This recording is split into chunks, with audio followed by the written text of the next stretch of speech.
पूरो को सब कुछ याद आ गया। उसने दीवारों से अपना सर दे मारा, उसने दरवाजे से अपना सर दे मारा।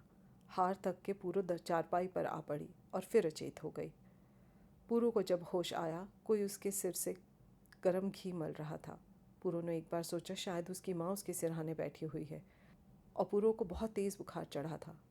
माँ, पूरो के मुख से निकला। मेरी गलती माफ़ कर और एक बार होश में आ पूरो, किसी ने सिरहाने की ओर से कहा। जोर से जलती हुई पूरो ने सर उठाकर देखा। रशीद उसके सिरहाने बैठा था। पूरो की एक चीख निकली और मूर्छित हो गई। पूरो ने देखा, काली खाल वाला एक रीछ उसके बालों में अपने पंजे फेर रहा है। पूरो एक गुफा में पड़ी है, वो सिकुड़ती जाती है, रीछ फैलता जाता है। रीछ ने अपनी बालों वाली बाहों में पूरो को लपेट लिया है। पूरो ने आंखें फाड़ फाड़ कर देखा, कोई उसके पैरों के तलवे मल रहा था। फिर किसी ने उसके कंधों को दबाया, फिर किसी ने उसके मुंह में चुल्लू भर पानी डाला। रीछ की गुफा या रशीद का घर? पूरो के सर में चक्कर आ रहे थे। फिर शायद पूरो सो गई। पूरो को अपनी माँ, अपना गांव, सभी कुछ याद था। वैसे उसे लगता था कि उस गुफा में पड़े पड़े उसे कई वर्ष हो गए हैं। रशीद की सूरत देखने की उसे आदत हो गई थी। न रशीद ने उससे कभी कुछ कहा, न उसने रशीद को बुलाया। सोती हुई पूरो के मुंह में रशीद गर्म किया हुआ गुड़ और घी चमचे से डाल देता था। कभी कुछ पूरो के गले नीचे उतर जाता था, कभी पूरो थूक डालती थी। फिर पूरो ने साहस करके दीवार के साथ पीठ लगाई और चारपाई पर बैठ गई। मैं कहाँ हूँ? पूरो ने पूछा। मेरे पास। रशीद चारपाई के सामने स्टूल पर बैठा था। रशीद का मुख झुका हुआ था। आज उसकी आंखें फट फट कर पूरो के मुख पर नहीं पड़ रही थी। तो मुझे यहाँ क्यों लाया है? पूरो को पूछने का साहस हुआ। फिर कभी बताऊंगा, रशीद ने इतना ही कहा और उठकर बाहर चला गया। पूरो गुमसुम चारपाई पर पड़ी रही। इस समय कमरे का दरवाज़ा खुला हुआ था। पूरो ने देखा, बाहर एक छोटा सा दालान है। दालान के साथ ही एक छोटी सी ड्योढ़ी है, और फिर बाहर का दरवाज़ा। पूरो कांपते कांपते उठी। उसने चारों ओर दीवारों को देखा।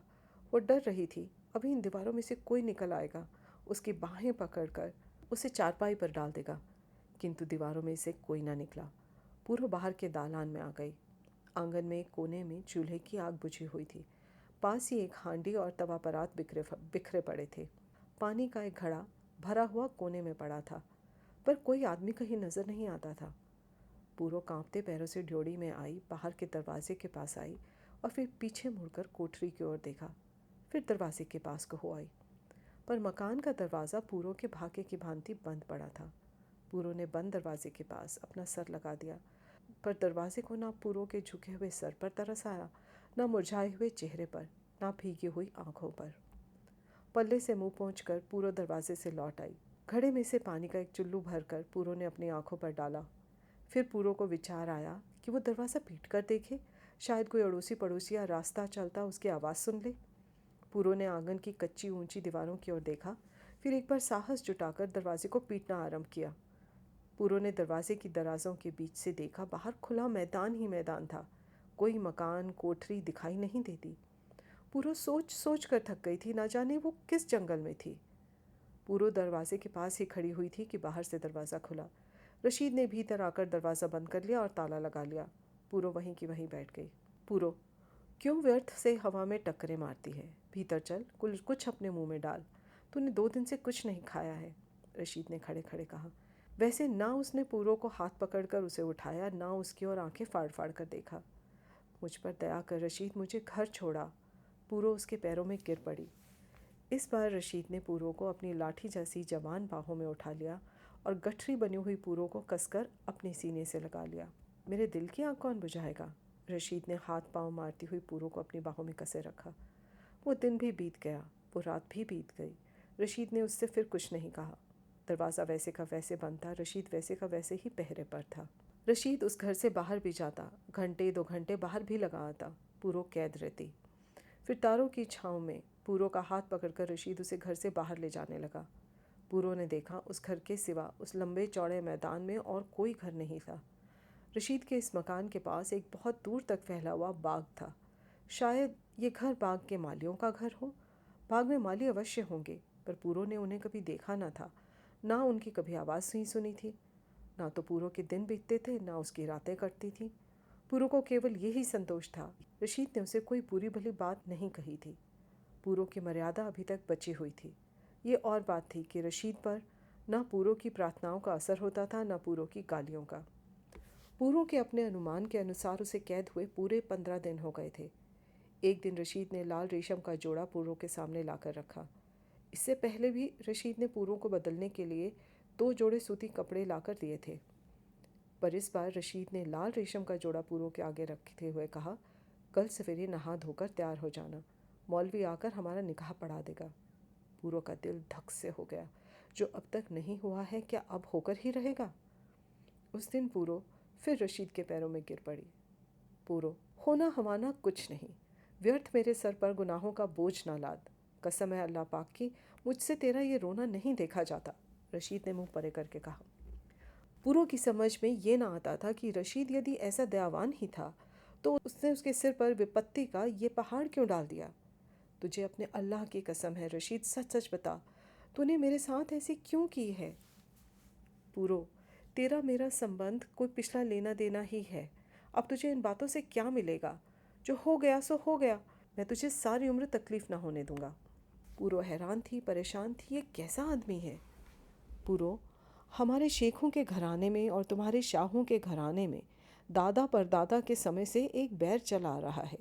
तेरे दादा ने 500 रुपये में गिरवी रखे हुए हमारे मकान पर ब्याज दर ब्याज लगाया और कुर्की कराकर शेखों के घराने को घर से बेघर कर दिया। सिर्फ इतना ही नहीं, उसके मुंशियों कारिंदों ने हमारे घर की औरतों को बोल कहे और मेरे दादा की बड़ी लड़की को ज़बरदस्ती तेरे दादा के बड़े लड़के ने 3 रात घर में रखा। मेरे दादा के देखते देखते ये सब हुआ, पर उस समय शेखों का घराना पेरे हुए गन्ने की भांति था।